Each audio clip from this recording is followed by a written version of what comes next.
Assalamualaikum, ketemu lagi di channel saya Khairi Irawan Khan, Medan, Sumatera Utara. Alhamdulillah buat teman-teman semuanya. Di kesempatan kali ini saya pengen mengucapkan banyak terima kasih kepada para subscriber, para viewer, dan selamat datang buat para pendatang baru di channel saya yang alhamdulillah hari ini sudah ada 321 video.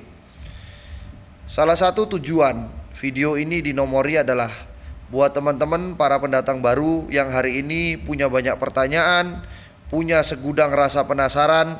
Insya Allah dengan mengikuti channel saya dari mulai nomor 1 sampai dengan sekarang, rasa penasaran atau rasa pengen tahu insya Allah bisa terobati.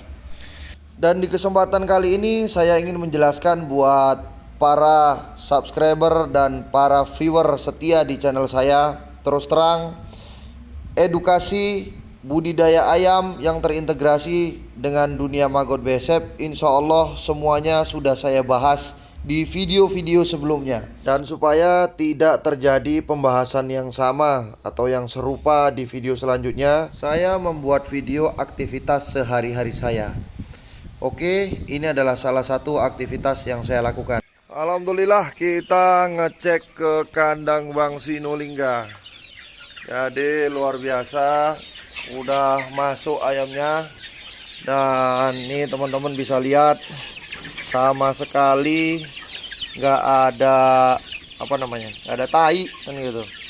Jadi tainya teman-teman bisa cari nih ya. Asli total semuanya isinya maggot. Dan kalau sekarang ini ibaratnya ketika saya pegang terus saya cium tangan saya, insya Allah saya berani. Tapi kalau dulu saya nggak berani, karena terus terang ketika kotoran yang jatuh seperti ini itu langsung dimakan si maggot. Karena PR si maggot itu makan makanan dari kotoran ayam.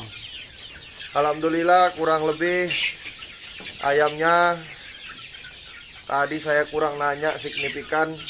Jadi ayamnya ini udah berisi kandangnya semua, yang sebelah kiri belum. Setelah saya lakukan pengecekan, ada beberapa hal yang perlu diperbaiki. Dan saya sudah katakan kepada yang kerja atau yang dipercayakan oleh Bang Sinulingga agar ke depan makin baik. Alhamdulillah lahan atau areal lain insya Allah akan mulai dikelola dengan sebaik-baiknya. Karena tadi saya nanya ke beliau tentang pembuatan kandang besep dan pembuatan kandang ayam ini. Saya katakan ini benar-benar jauh dari standarisasi yang selama ini saya ajarkan dan beliau pelajari.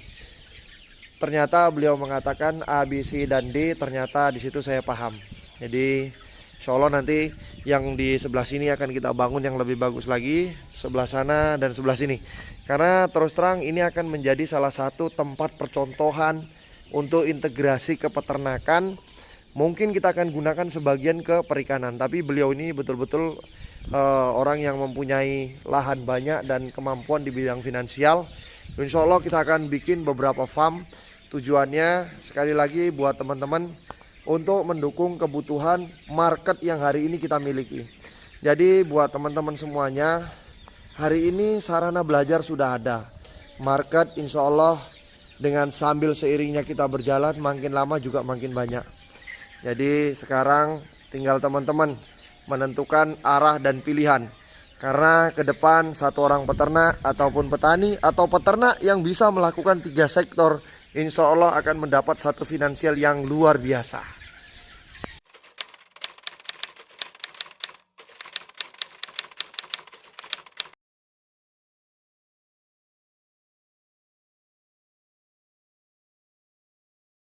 Mas, saya pengen ternak tapi nggak punya lahan.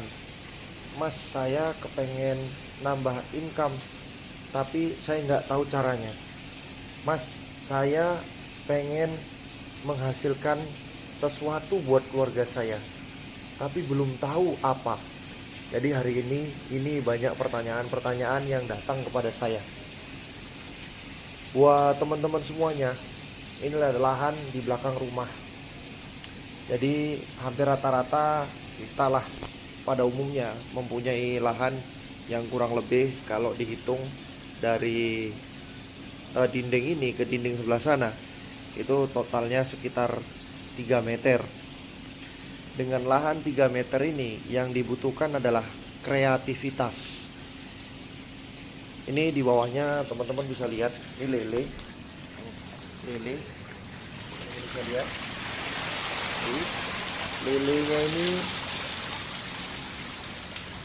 teman-teman juga bisa lihat kan, sehat, besar, gede.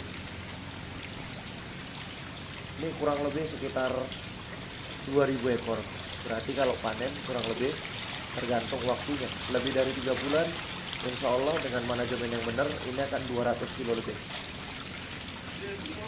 Intinya buat teman-teman semuanya, lahan perlu, tapi yang lebih perlu adalah ilmunya.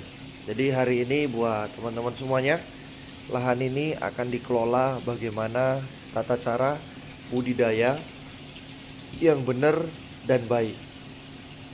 Kadang budidaya benar tapi nggak baik. Contohnya apa? Budidayanya budidaya ayam, tapi caranya nggak baik, akhirnya menimbulkan bau, masalah dengan tetangga.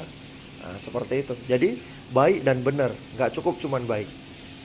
Jadi kayak bahasa Quran juga, makanlah makanan yang halal lagi baik. Nah, oke. Ini teman-teman bisa lihat, ini akan dikelola manajemen bagaimana budidaya di lahan yang sangat sempit. Karena alhamdulillah makin kemari akhirnya ketemu banyak orang, dan di situ saya menemukan banyak sekali ilmu-ilmu baru yang sebetulnya bisa dikembangkan dan dijadikan satu sarana buat kita semuanya. Hari ini modal dan lahan bukan prioritas utama, tapi perlu saya tegaskan, ilmu dan kreativitas itu yang harus ada dalam diri kita. Ini kita lihat, ini pintu belakang. Dengan pintu belakang ini teman-teman bisa lihat ruang yang biasanya tersedia ketika kita beli rumah KPR ataupun rumah yang memang sudah kita beli jadi. Jadi insya Allah lahan-lahannya bisa kita gunakan bagaimana cara membuat satu ketahanan pangan, insya Allah minimal buat kita sendiri. Dan dengan cara membuat ketahanan pangan tersebut, maka lama-kelamaan kita bisa membuat satu aktivitas yang bisa meningkatkan ekonomi keluarga. Oke, tetap mentaati Allah dengan cara baginda Nabi Shallallahu Alaihi Wasallam. Dan buat teman-teman semuanya, jangan lupa tinggalkan komentar di kolom komentar, karena komentar teman-teman sangat membangun dalam perkembangan channel saya.